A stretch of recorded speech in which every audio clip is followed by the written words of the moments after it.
नमस्कार विद्यार्थी मित्रांनो, मी प्रदीप अवचार तुमचं सर्वांचं स्वागत करतो माझ्या यूट्यूब चॅनलला। बघा, आपल्याकडे प्रश्न आहे की जो विचारण्यात आला होता PSI 2006च्या परीक्षेमध्ये।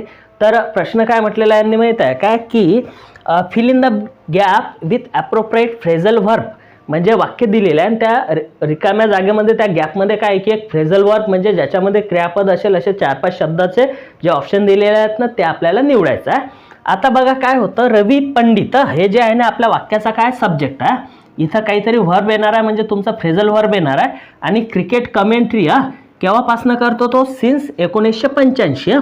बघा आता हा जो आहे ना 1985 हे जे नाउन आहे ना एक सर्टेन निश्चित असा टाइम सांगते आणि त्याच्या आधी काय आलेलं आहे, सिन्स आलेला आहे, बरोबर आहे।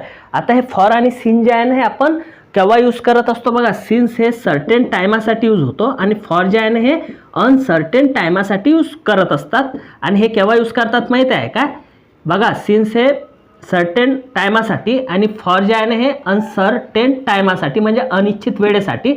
आणि जिथं जिथं हे टाइम प्रेपोजिशन येतील ना त्या वाक्याचा काळ नेहमी काय येणार, प्रेझेंट परफेक्ट टेन्स नाहीतर present perfect continuous tense, past perfect tense नाहीतर मग पास्ट परफेक्ट कंटिन्युअस टेन्स। आता बघा इथं पहिलं ऑप्शन काय होतं, हॅज बीन इन्वॉल्व्ड इन।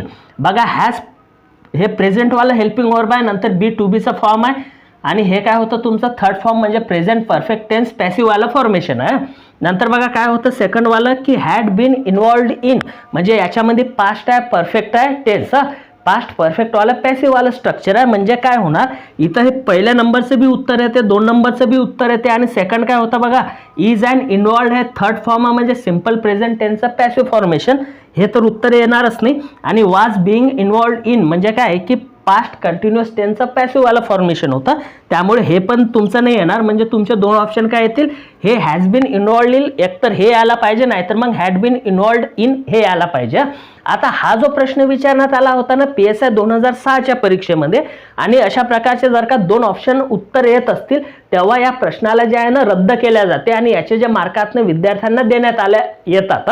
म्हणजे 2006ला हा प्रश्न रद्द करण्यात आला होता, चुकून होते आयोगाच्यानं अशा चुका होत असतात, त्यामुळे असं नाही करायचं की नाही द्यायचा आन्सर देऊन पाहायचं कुठलेही। मग तुम्ही पहिलं उत्तर द्या तरी सुद्धा बरोबर येईल, दुसरं येईल त्याच्यामध्ये पण बरोबर येईल, हे तिसरं चौथं जरी दिलं तरी सुद्धा तुम्हाला मार्क पडतात।